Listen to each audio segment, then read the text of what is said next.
Here. Joseph. Here. Wilson. Here. Amelia. Here. And Bernardo. Here. And Nicholas Rudolph is in attendance. Next up is the review and approval of the meeting minutes from our last meeting. Any additions, changes? Bernardo? No? Okay. Call for a motion to approve the minutes. Motion to approve the minutes. Second? Second. All in favor? Aye. Aye. Excellent. We don't have any new business today. It's a couple continuations. The first up is a notice of intent for 195 American Legion Highway. They will not be here tonight and have requested to be continued to the October 1st meeting. So we will go right to the Revere High School notice of intent. DEP file 0610846 for the construction of a new high school. Good evening. Good evening.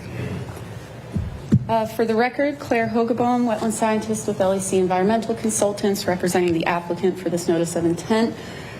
We presented our second public hearing with the Conservation Commission at the August 6th meeting. From that discussion, we requested a continuance. The Commission requested that we provide the final environmental impact report, or FEIR, upon receipt from MEPA, which we received yesterday morning, and I subsequently emailed it to the Commission members for review ahead of tonight's meeting. Essentially, we received the final EIR documenting that the project adequately complies with the MEPA regulations and does not require further review with MEPA. So with that, our MEPA review is concluded, and at that last meeting, we also requested the Commission provide a draft special order of conditions, the draft conditions to be included in that. We reviewed it, and we don't really have any substantial comments from a project perspective. So with that, I think that sort of covers our remaining action items from the prior meeting.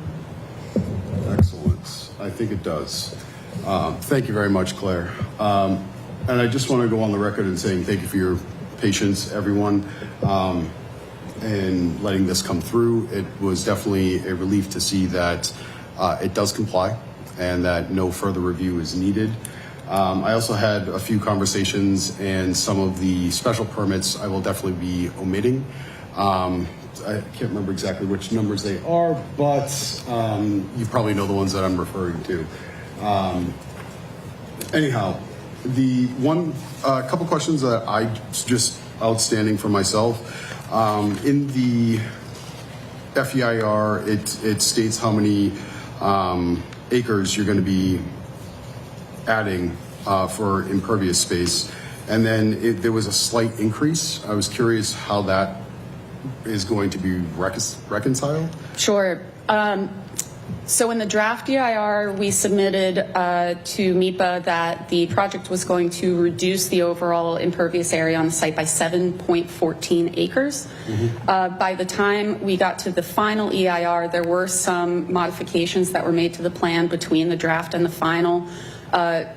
Most impactful was MassDOT's comments to include a shared use path along the frontage of VFW Parkway and North Shore Road, which increased our project size about a quarter or a little over a quarter of an acre, but it also added more impervious surface to our site, and we also had to remove a 5-foot, give or take, wide square, 5-foot wide sidewalk to accommodate the 10-foot wide shared use path, which reduced some of the pervious or landscaped area that we initially proposed in the draft EIR. So long story short, it was a modification to address MassDOT's requests for the project to accommodate the shared use path.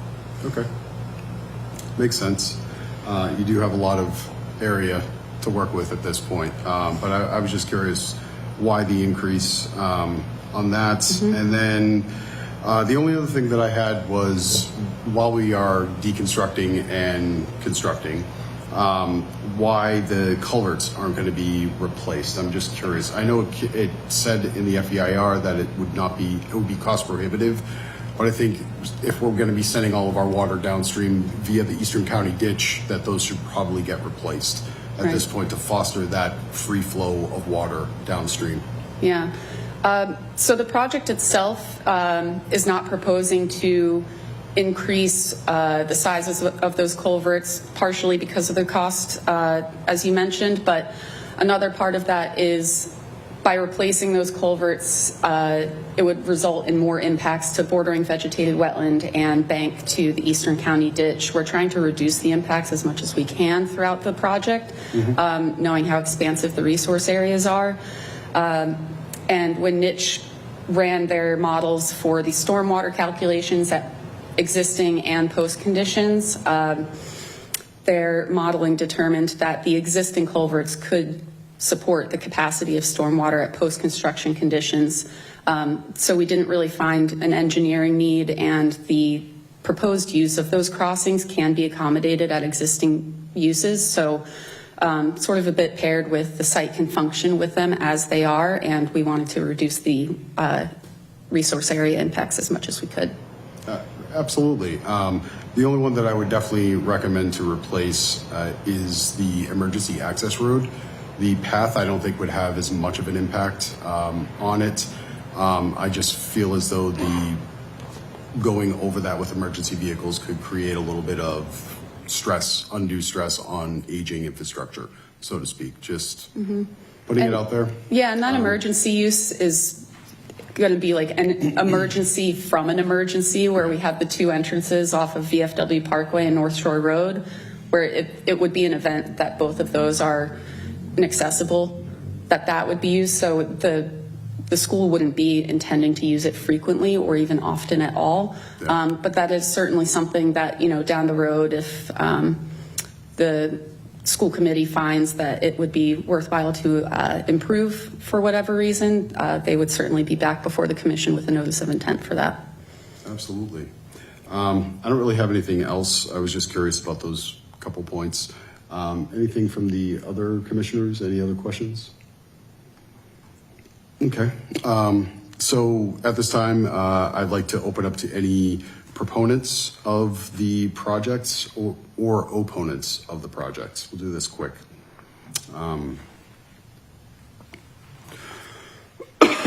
Excuse me.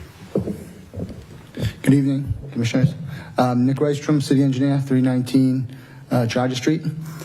Here, as a proponent, been in contact working with Niche and LEC and the folks at Left Field throughout this.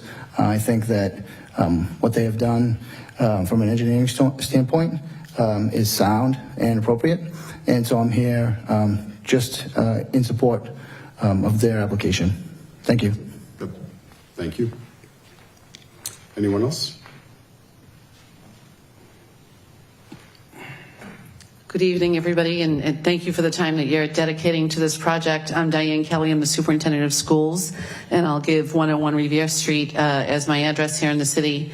We've put 9 years of effort into this project already, and are very excited to be at the cusp of making it a reality.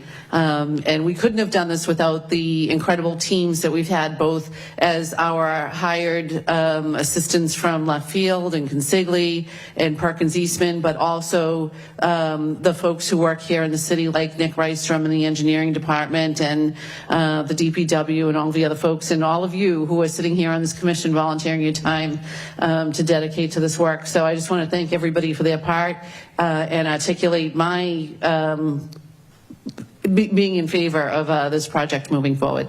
Thank you. Very welcome. Mr. Chairman, I won't belabor the point. I think you know that most of our team up here is most likely in favor, I would imagine. I don't speak for all of them, but I know that they have told me this. Patrick Keefe, Mayor of Revere, 281 Broadway, and also Kilburn Street. I just want to echo the comments from Dr. Kelly, but to remind everyone that we really appreciate the amount of time and effort that this board has put into this. This is by no you just show the competency of the board in how long you've belabored what you believe and making sure that you got fact-based information in return and waited to deliberate over even the last ruling with the MEPA review. So we know that it's taking some time, and we know that you've done your due diligence, and it makes me proud to have boards like yours that have competency, because we can go through a lot of communities that, you're right, it's just a board that just kind of, quote unquote rubber stamps approvals, and we don't want that. And I know that sometimes I'll call to ask more questions and try to give you an opinion, but ultimately you're the decision maker when it comes to this, and we know that you put a lot of work into it. So thank you in advance of your vote tonight. But we know how much you've put in, and the community really appreciates it. So thank you. Thank you. Absolutely, please. My name is Paul Capizzi. I'm the city solicitor for the city of Revere, 281 Broadway. And I think the order of conditions is wonderful. There's just a couple of paragraphs I wasn't comfortable with legally that I wanted to bring to your attention. J7 and 8. Though I understand the intent of this committee, I think they're not tenable legally because as I read it, it looks to propose to put some future condition outside the scope of the current project that's being proposed. And my recent read of some case law, and I'm happy to share it with you, it was an appeals court decision involving Barnstable where they try to do something similar, different project, obviously, completely. And the judges said you cannot do that if it's not what's proposed before you. So those two conditions look to me like prospective restrictions, prospective regulations on the project. And although we would have to come before you anyway if such future changes were proposed, I think it's unlawful, at least unenforceable, to apply it prospectively, to put it in the condition now when it's not part of the project that's being put before this Conservation Commission. And so I just wanted to make that known. No, I appreciate that, Paul. And that those will be the two that will probably most likely be omitted. Excuse me. But no, I completely understand where you're coming from, and from a legal standpoint, yes, that resonates clearly with me. Okay, very good. But thank you very much. You're welcome. Thank you. Anyone else? Awesome. Anything else from the commissioners? One last thing. All right. So I'd like to call for a motion to close out the hearing. Make a motion to close out the hearing. Second. All in favor? Aye. Aye. Excellent.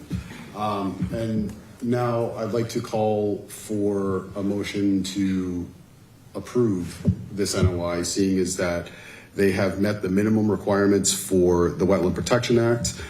There's a lot of other things that are not our purview, but that will get ironed out as the project progresses. But I would call for a motion to approve this. Motion to approve the NOI. Second it? A second. Okay, we're going to call for a roll call now of votes, and we'll start with Amelia. Due to my status as a city employee, I'm going to recuse myself from this vote. Thank you, Nick. Wilson? I approve the NOI. Yes. Okay, thank you. Tom? Yes. Joe? Yes. Ryan? Yes. Bernardo? Yes. And I am a yes. Thank you very much for all of this. I know that you have all been working diligently to get this done, and I appreciate your patience on the other side of this to get all the information that we needed to make an informed decision. So I thank you very much for that as well. And good luck. Thank you very much. I'm going to echo everything everybody else has said about the commission. We really appreciate all of your time.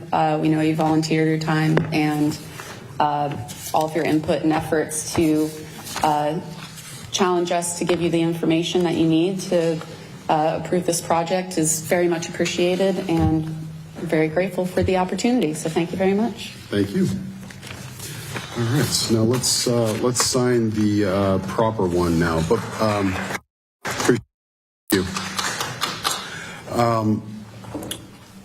So we don't have any. We didn't have any site visits And we didn't have any communications. We did have one communication, actually, excuse me, about a preliminary Chapter 191 license that got sent over for the tide gates, and I'm hoping that you guys peruse that from L, and looking forward to more data being collected and getting something more official for that tidal gate, and more information on the site itself, and to see if that is actually a tidal site. But at this time, if we don't have any other open discussion items. Just one quick thing of just for scheduling, just confirming January, there won't be a meeting in December. The meeting will be December 3rd. Yes, yeah, there will be no January meeting. We'll adjourn for that month. Okay. It really doesn't come up in that month either. Okay, so make a motion to adjourn. Someone, second? Second. All in favor? Aye. Aye. Thank you very much.